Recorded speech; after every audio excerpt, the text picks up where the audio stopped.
भारत की भूमि केवल साधु संतों की नहीं बल्कि रहस्यों और अद्भुत जीवों की भी रही है।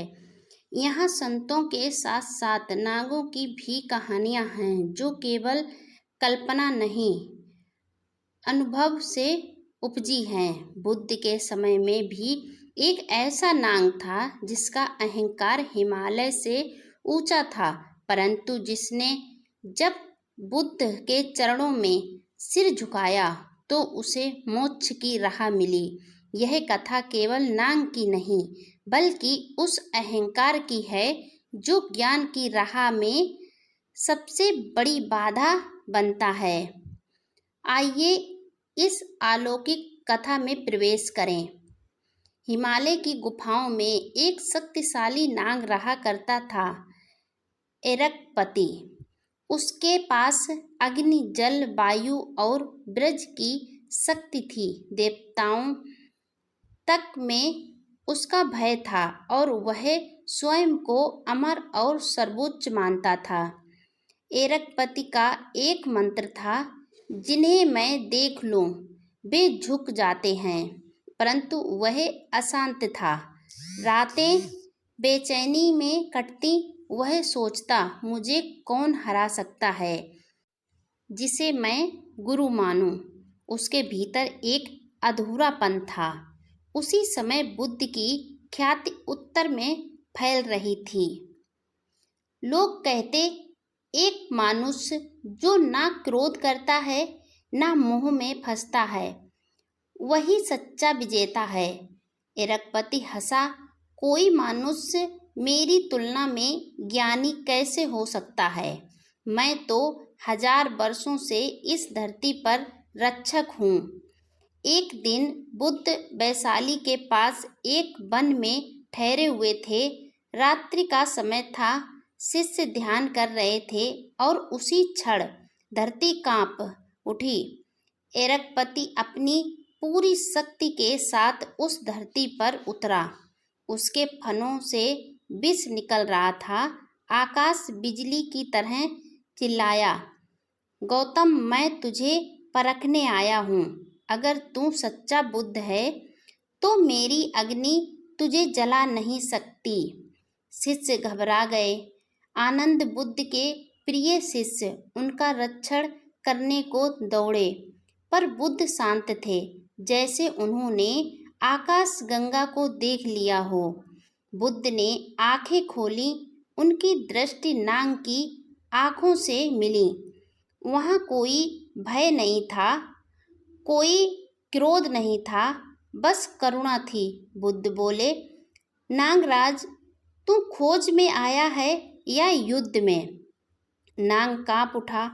उसने पहली बार किसी मनुष्य की दृष्टि में इतनी गहराई देखी थी, जिसमें ना अपमान था, ना डर, ना प्रतिस्पर्धा, बस सच्चा प्रेम।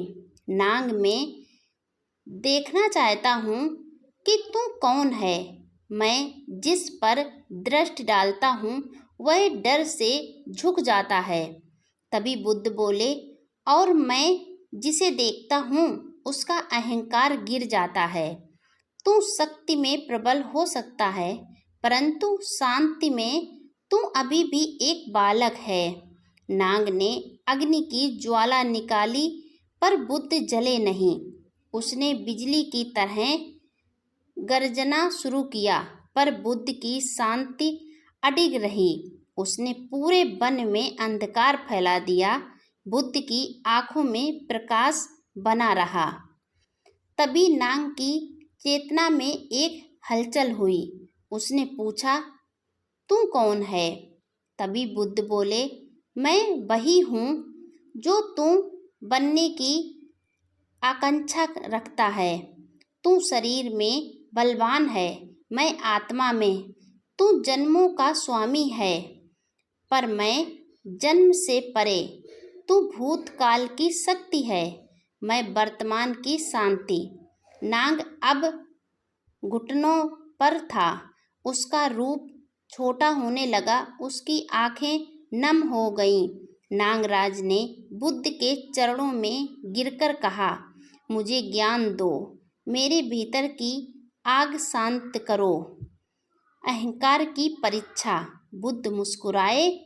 उन्होंने नाग की ओर देखा और कहा, जब तक तू विशेष बनने की इच्छा रखता है तू मुक्ति नहीं हो सकता। जब तू स्वयं को मिटा देगा तभी तू सत्य को जान सकेगा। नाग ने पूछा, तो क्या मुझे अपना रूप त्यागना होगा? तभी बुद्ध बोले, नहीं, रूप को नहीं, रूप के प्रति मोह को त्यागना होगा। बल को नहीं, बल के अहंकार को छोड़ना होगा। तू नाग बना रह सकता है, पर नाग के भीतर बुद्धित्व लाना होगा। तभी सभी शिष्य अचंभित थे। बुद्ध ने कहा, आज यह नाग एक साधु बनेगा। नाग ने मानवीय रूप लिया। कृश शरीर, तेजस्वी आंखें, शांत मुख। बुद्ध ने उसका नाम रखा धम्मनाग। वह पहले नाग था, अब वह धम्म अर्थ धर्म का वाहक बना। धम्मनाग जंगल जंगल गया, लोगों को अहंकार छोड़ने की शिक्षा देने लगा। एक दिन धम्मनाग गांव में बच्चों को सिखा रहा था कि कैसे मन को शांत किया जाए। एक बालक ने पूछा, क्या नाग डरावने होते हैं? धम्मनाग हंसा और बोला, हाँ, जब तक वे खुद को पहचानते नहीं, लेकिन जब उन्हें ज्ञान हो जाता है कि वे केवल फन नहीं हैं बल्कि आत्मा हैं, तब वे प्रेम बन जाते हैं। वर्षों बाद जब बुद्ध महापरिनिर्वाण की ओर बढ़ रहे थे, धम्मनाग मिलने आए। बुद्ध ने कहा, तू अब पूर्ण हो चुका है। जो तू पहले था वह अब सिर्फ एक कथा है, और जो तू बन गया है वह अब एक प्रकाश है। धम्मनाग ने बुद्ध के चरणों में सिर झुकाया। उसकी आंखों से आंसू बह रहे थे, पर वे दुख के नहीं, कृतज्ञता के थे। यह कथा केवल एक नाग की नहीं, यह हमारे भीतर के नाग की कथा है, जो शक्ति से भरपूर है पर अधूरा है। जब वह अपने भीतर झांकता है तब उसे बुद्ध मिलता है, और जब वह बुद्ध से मिलता है तब वह स्वयं बुद्ध बन जाता है। बुद्ध का अंतिम संदेश। बुद्ध के शब्दों में, चाहे तुम एक नाग हो या एक मनुष्य, जब तक तुम खुद को खोज नहीं लेते तब तक तुम्हारा रूप तुम्हें भ्रमित करता रहेगा। लेकिन एक बार सत्य का अनुभव हो जाए तब नाग भी शांत हो जाते हैं और मनुष्य भी बुद्ध बन जाते हैं। नाग पंचमी पर यह नाग और बुद्ध की अद्भुत कथा सुनकर आपको कैसा लगा, यह कमेंट में बताइए। अगर आपके मन में यह प्रश्न उठता था कि बुद्ध और नाग क्या क्या संबंध है, नाग वाली बुद्ध की प्रतिमा का क्या रहस्य है, तो इस कहानी में आपके इस प्रश्न का जवाब मिल गया होगा। तभी इस वीडियो को लाइक शेयर करें।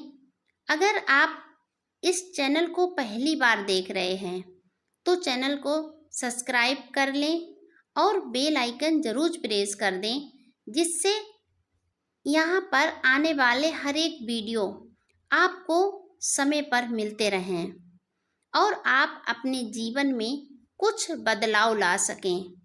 आप जान सकें कि हम अपने अंदर शांति कैसे पा सकते हैं, अपने मन को कैसे शांत कर सकते हैं, या हम कौन हैं। हमारे मन में उठने वाले प्रश्न, उसके सारे जवाब आपको इस चैनल पर कहानी के माध्यम से दिए जाते हैं।